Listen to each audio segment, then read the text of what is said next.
Hi, I'm Diana Montford, the world's first transgender television journalist. Born male, became female, whatever. Anyway, the Real Estate Board of New York. What is that exactly? It's not good.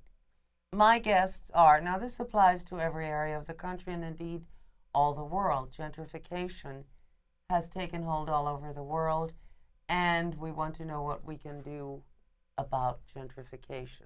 Anyway, my guests are Mr. Ray Rogers, the Director of Corporate Campaign Incorporated, and Mr. Bennett Kremen, who is a journalist, a novelist, all sorts of interesting things. And we are going to talk about Rebney, which sounds like some hideous disease one would get from showering in an unclean gym or something. Athlete's foot, no worse. Rebney, oh my God. Anyway, and you thought MRSA was bad. Anyway, Rebney is pernicious indeed, and we're going to find out why. What is Rebney? Well, you talked about Rebney being the Real Estate Board of New York. Probably more accurately, it could be described as the real estate bullies of New York, ravaging every borough of New York City. It has been described by many as one of the worst institutions to ever plague New Yorkers. Rebney, when we look at the banner behind us, what is Rebney involved in? Okay, and we'll call him a leader. All right, now, excuse me, there is the President John Banks. Yes, President John Banks. Bully John Banks. Bully John Banks. Bully for him, yes. And bully Rob Spire. Who robs indeed, yes. Who robs indeed, right. And if you look at the Real Estate Board of New York or the Real Estate Bullies of New York, they're involved in leaders, we'll call, in political corruption, the homelessness crisis, lack of affordable housing and homelessness crisis, the small business closures. You know, we have 1,000 small businesses a month closing down. Why are they doing this? Profit? It's all about profit. It's about land speculation, and we're going to get more into that as we talk about gentrification and the rezoning policies. That some are talking about the rezoning policies of the mayor and the city council. They're really the policies of Rebney. Rebney tells the mayor and the city council what the rezoning policy All right, should now be. what does rezoning do and what does it mean? Well, in order to build buildings, you have to function under certain regulations as to how high the buildings are going to be, right, where they're going to be. So it's very critical. What Rebney does is they're involved in controlling that process. And unfortunately, it's not based on real city planning by community groups. It's based on making the greatest profit on the investment in property by these big developers and property owners and private equity firms. What do you say, excuse me, to people who say, well, gentrification, okay, but it makes the neighborhood safe and rich and polished and chic, and we get rid of all those nasty old little tenements and all those nasty old little tenement dwellers, and now we have the creme de la creme tooling through the streets in their BMWs and Mercedes, and, you know, just oozing attitude like pus. Well, you know, you just hit on something when you talked about the Bentleys and the fancy cars and everything. Gentrification, as people normally think, would be a natural gentrification. Somebody lives in a community over the years, they build up the community, a lot of the neighbors, they paint their house, they fix it up, and then they decide to sell their home, maybe move on. Right. Somebody maybe do the same with the same business. It's a natural process. The community isn't bulldozed and destroyed. Mm-hmm. What's happening in New York City, and which is a pandemic all around the world, is we have what we call hyper-gentrification on steroids. A number of books have been written about this. This isn't just coming from Ben and I. Yeah, hyper-gentrification on steroids. What that's based on is property speculation and making sure these big developers and property owners who feed big campaign contributions to local and state political officials to make sure they're going to get the greatest return on their investment. It's got nothing to do about stabilizing communities. In fact, what we have is we have entire neighborhoods being bulldozed for profit. And many of the people who live in those apartments are then rendered homeless. And they live in the streets. And then they are chased out of wherever they're living because homeless people are considered an eyesore and affront the eyes of the young ladies and gentlemen with the old Mazuma. Let me tell you, when you talk about the homelessness crisis in New York City, we have right now more than 62,000 people living in homeless shelters and thousands more living in the streets. As you know, Diana, and Ben knows, we walk around anywhere in the city, we walk over homeless men, women, and children. It's very sad. Families working full-time, every able-bodied member of a family working full-time, and they have small children, and they have to live in shelters. God bless America. Well, that's part of what Rebney's all about. And what we're going to be talking about, Diana, today is we're going to be talking about not only gentrification and what they're doing to literally undermining, hurting the lives of not just hundreds of thousands, but even millions of New Yorkers. Now, we've all heard business people say, well, that's business. They can excuse any horrific, soulless act by saying, well, that's business, you know? And if you don't understand that, then you're naive, and you don't know the way the great capitalistic system works. And that's America, boy. Well, you know? Unfortunately, and Ben may have something to say about this, unfortunately, that's how capitalism does work, and that's why you need some real checks and balances. And that's what our campaign that we're going to be talking about today, the campaign to stop Rebney bullies. We have a website, stoprebneybullies.org. I hope people will go to. And Ben, but I think you might want to say something about that. Well, you know, the working people who are building these buildings for Rebney are New York's had the greatest construction workers the world over. Mm-hmm. They're known the world over. They created the skyscraper. Up to very recently, you had union labor who trained their workers in apprentice programs, who created safe working conditions, doing all of this. They built the Empire State Building. They built everything else. The Chrysler Building, the World Trade Center. Right. At one time, 85 to 90% of all the construction work were done by these union workers. Mm-hmm. They are the world's best construction workers. Today, under Rebney, only 30% of all the construction is done by these highly skilled, safety-minded union workers. Instead, you've got non-union workers with less benefits, less money, less safety. Sure, and they're listed as independent contractors. Right. The bottom line is, well, it's cheaper. And we're right back to so we're back to the capitalist. Cheaper is more important than the lives of people. Cheaper is the only moral they got here. Yeah. Money is the only moral they got. Yeah. I don't think that's a sustainable position, and we can see that in the world today. Go for the money, go for the money, go for the money, drill in the Arctic, build these buildings without proper safety and labor conditions, and more money is made. Money is more important than global warming. So we drown, so what? But we're making money. That's your capitalism. Well, we drown. They think they're somehow superhuman and will not drown. Well, they're going to find out. The one thing I should add that Ben here was a construction worker, so when we talk about what the construction job is about and the importance of a union, he is certainly an expert because he was a union member and realizes the importance of labor unions when it comes to construction work. But let me talk about New York City for a minute and how Rebney has undermined construction. Ben mentioned that it used to be 85 to 90% of workers in construction would be protected by a union. And Ben mentioned right now it's down to 30%. The figures that are used are, yes, 30% to maybe as high as 50%. That's a lot less than 85 or 90%. Now, what has Rebney done? Rebney is against what's called the closed shop. Most of your big building projects in this city would be closed shop. That meant that everybody that worked on those construction projects were working under a union contract. There were union protections, and the big thing about union protections on construction is safety.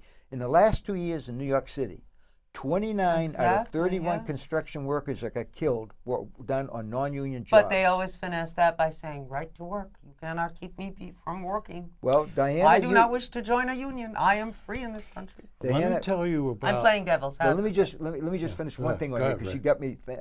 on the right to work stuff, I want to mention that Rebney, again, is opposed to the closed shop. They want open shop, so they don't want unions on the property, all right? So, on the other hand, Rebney itself is a closed shop. So how hypocritical that is for them to be opposed to closed shop, yet Rebney is a closed shop. What do I mean by that? More than 75% of Rebney's members are real estate agents and brokers.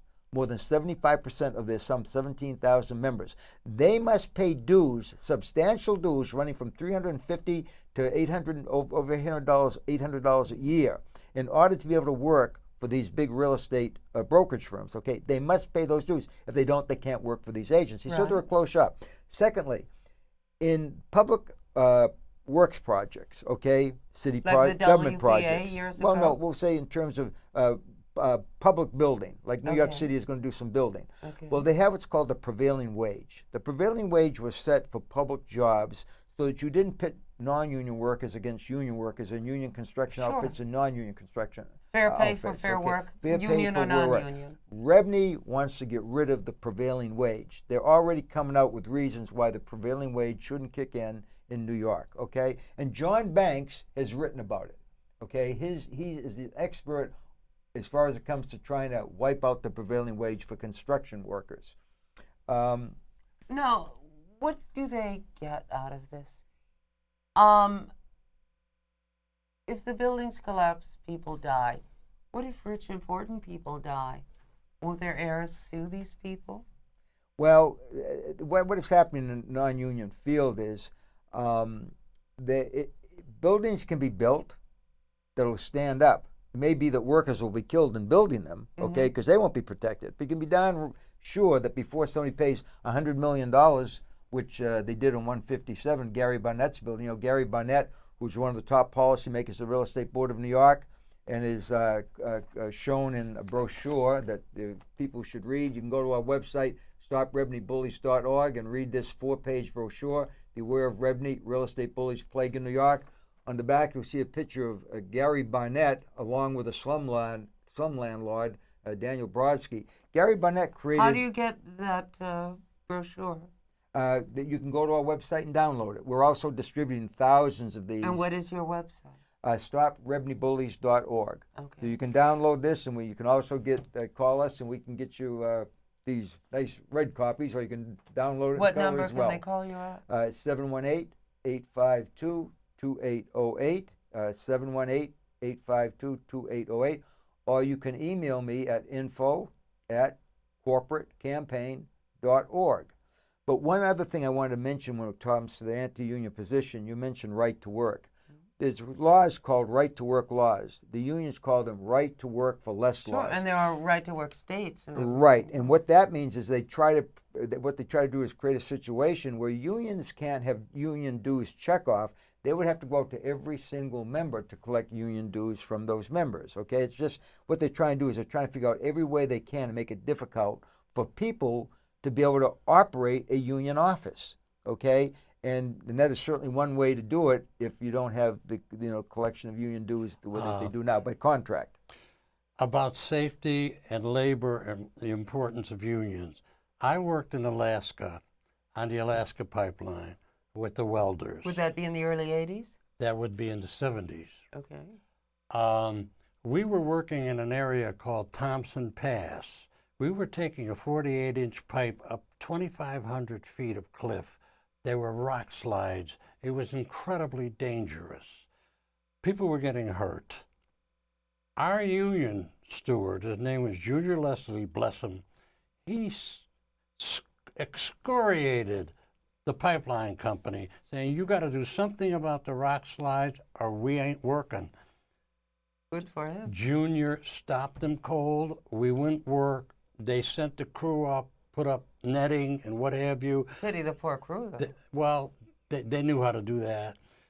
They secured it. They wanted to hurry and do it cheaper and get around it. The union didn't allow it. I may not be here today if the union wasn't there protecting me. Right. Well, that's why, as you've said, so many construction workers and window washers and any number of formerly unionized people meet their doom on the job. Yes, and I'm sure their heirs get a lovely fruit basket and $50. And Right. And you want to know something? What the leaders of Rebney will say, what they don't like about unions, union workers are paid too much. It's just too expensive to have union workers on the job. They're just getting too much. Who are the people who are at the top of Rebney setting the policy that say can you workers are getting imagine too with much? all the money they're making, Well, begrudging working people a few dollars yeah. extra? Let me tell you who these people are at the top of Rebney that set Rebney's policies. Name names. Okay, Stephen Ross, net worth $7.6 billion. His wife is a famous jewelry and handbag designer, Cara Ross, who has Never heard of her. She has a big store on Madison Avenue. They're certainly they're making plenty of money, it seems. By the way, Mr. Ross was involved, it's well known, in a tax evasion scheme where he donated money to the University of Michigan, and he took a tax write-off of 10 times what actually was given. Don't they all? Well, he got caught. Oh, well. So he's receiving a heavy fine, but people are asking, why isn't he in jail? Well, Why we know isn't why he's he? not in jail, because his net worth is $7.6 billion. That'll do That's it. why he's not in jail. Then you've got Jerry and Rob Spire. They run Tishman Spire. Jerry Spire, the father, is worth $3.9 billion. Didn't they try to buy Stytone? Yes, I'm glad you mentioned Stuytown. We mentioned that in our brochure. Rob Spire is the chairman of Rebney. He's been the chairman since 2012, and he'll remain chairman until the end of this year. And what's Rebney again? Rebney is the Real Estate Board of New York, or we call them the By Real the way, Estate Bullies of New York. it's a private equity capitalist company. They have Real Estate Board of New York, but they're not part of the New York government. naturally not. They're a private outfit. But of course they want to give the But impression it looks that they like are it young. is, doesn't it? Diana, if you look at our brochure here, here's a quote. Tishman Spire's crimes against New Yorkers. Tishman Spire illegally deregulated thousands of rent-stabilized apartments in Stuyvesant Town and Peter Cooper Village in a scheme to steal millions of dollars from more than 27,000 tenants and to turn apartments into high-priced condominiums. But that didn't work, do you No, know? it didn't. They did this despite raking in millions of dollars in J51 tax abatements to provide affordable housing. I should add that Tishman Spire right now is building 3 towers in Long Island City. They are supposed to 1,800 units. They're supposed to be providing so-called affordable housing. They're getting $200 million tax Affordable abatement for whom? because of a loophole in the tax law. They're going to keep the tax abatement, but they're going to provide no affordable housing. And affordable Of home is a course. good, exactly. Yeah, affordable home. what do we, like, it's like $4,000 a month in this year of our Lord 2017 affordable? I don't think so. We're in 2018, no. I mean, it might be if you're making $300,000 a year, but no. Yes, and let's take a look at another one. So we mentioned the Spires worth David Walentis. David Valentis. Walentis and Jed. They used to be my landlord. They certainly doubled my rent real Who's quick. Jed? Jed is his son. He's now taken over. Oh. But David's net worth, these are top policymakers, both of them, in Rebney. Jed's on the executive board. David is on the board of governors. They're worth $2.1 billion. Oh, they're poor. You should have seen billionaires. the horrible conditions under which construction workers were working in their buildings. Okay, working with jackhammers, demolition, all the dirty dust, all the stuff flying around. Yep. No breathing apparatus, nothing to protect their eyes, nothing to protect the skin, nothing to protect the workers, no hearing apparatus. And These were the shamed conditions. into not taking precautions by, what are you, a Right. faggot or something? Come on. Yeah. By the way, they got the they do the Domino Sugar. They're doing The the development of plant, that. yes. And we had one of the workers. We talk about him here in our brochure. Was killed on the job last December. On the Domino Sugar job. Again, that's just another indication. Walentis is known for doing. You know they can finesse that by saying, well, accidents happen. Yeah. There's always a percentage of people who are going to die in a construction site. You know, I mean, that's, they're full of shit. Right. It's a sad commentary. Keep reading that list. Let's get them all before Well, we I'm going to tell you who's going to be taking over for the in January is Bill Rudin. Okay, Rudin Management Company. He destroyed St. Vincent's Hospital. Yes, he did. The property that after wiping out St. Vincent's Hospital, he built these very expensive condos to replace St. Vincent's Hospital. And not too recently, he sold one of those condos for $19 million on the eighth floor of a building. $19 million. They love to build these high rises because every floor is another big chunk of money that they can make. We don't need a hospital. We need more high-priced condos. One thing I did notice, though, is that because people in Greenwich Village here in New York, at this point today, have a lot of money. Greenwich Village used to be the bohemian section. Now it's, yuppies playing at being bohemian. Oh, we live in the village. Do visit us. Anyway. How charming. Yes. We have a garden. Have you been out there? Oh, the garden, yes. With rocks in it. My husband loves his rocks. But anyway, these are the jokes, folks. Anyway, I'm not married. But if I were, he'd have big rocks. Okay. So, because these people have money and a certain amount of influence, Rudin and friends, if he has any, could not build above a certain height because people did not want their views ruined. If I pay $10 million for a townhouse, God damn it, you're not screwing up my view, Rudin. So, miraculously, the zoning actually worked out for the people. But the people are of the Rudin class of money. The other thing I want to mention, then you might want to, I understand. Am I right or am I wrong? Oh, no, you're right. You're right. They also oppose a Small Business Job Survival Act, okay? We have 1,000 small businesses a month shutting down in this city, okay? And Rebney... But that's also chains, like Starbucks taking over and... Well, yeah, they open up these great big stores. Walgreens and... Right. You got a bank or a drugstore at every corner. Right. Just yesterday, there's a stationery store that I love. I've been going through. Closed. They're building a new building there. Every other week, the things that I love in the neighborhood are going. Sure. It's got to stop. Yeah. Maybe you want to turn to a film and watch a film on... Let's watch... Well, I don't know if we can. I think... 5 minutes? Maybe the director is busy now. We should have played it at the... Oh, no. Here's our film. Are we watching the film? We're watching the... This is New York City. Your home. My home. Home to 8.5 million people. But there is a shadow being cast over our home. New Yorkers are tough, and we don't like bullies, but we are now under attack.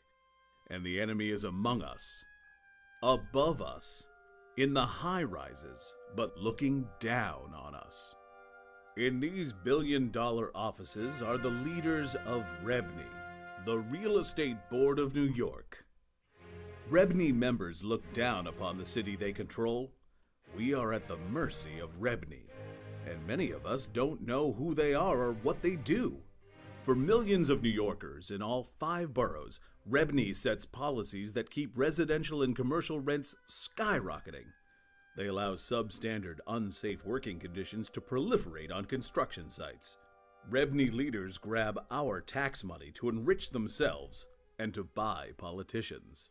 I had no idea. Few do. Take Mr. Wang. Mr. Wang owns his family's dim sum restaurant, just like his father before him. But little does Mr. Wang realize he's being watched from above.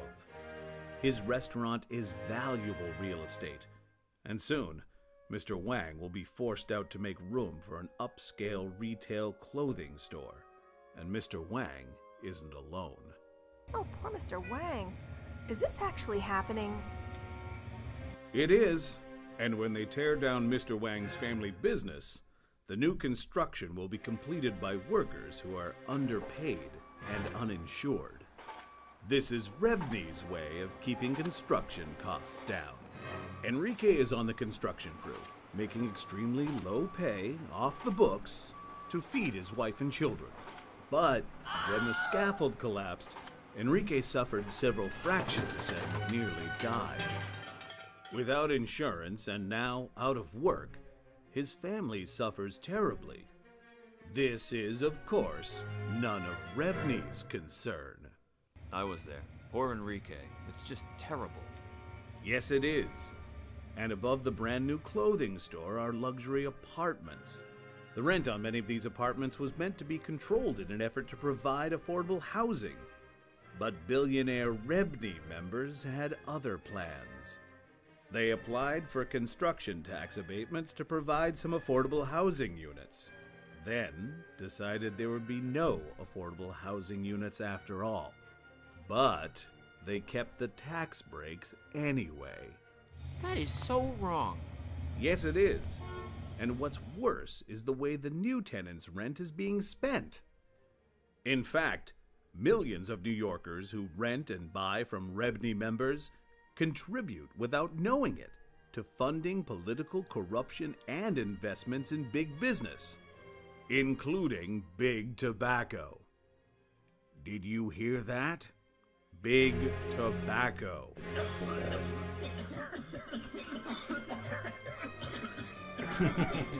Are you telling me that my rent money funds the tobacco industry? Yes, it does. I had no idea this was going on. Few do. It's REBNY's plan to keep a low profile. REBNY and its top policymakers are the main reason your rent is going up, and the reason construction in New York is so dangerous. But now that you know, we can take measures to reverse these crimes. If you're sick of funding political corruption, big tobacco, and care about the safety of workers, your home, and the homes of others, small businesses, and our neighborhoods, then let's all work as New Yorkers to get out from under REBNY's shadow. It's our right to protest and fight for our homes, jobs, and quality of life. New Yorkers unite! Stand up to the neighborhood threat. It's time to stop REBNY bullies.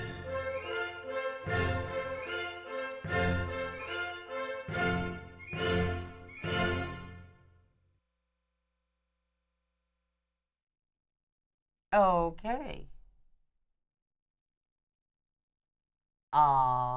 And well, I'm Diana Montford. That was the REBNY film, Fight Against Gentrification. Love yourself. My guests have been Ray Rogers and Bennett Kremen. I'm Diana Montford. This has been the Diana Montford Show. I love you a lot. I'll see you next time. Take good care of yourself. And you can always contact these wonderful people at 718-852-2808. Love you a lot. See you next time. Bye.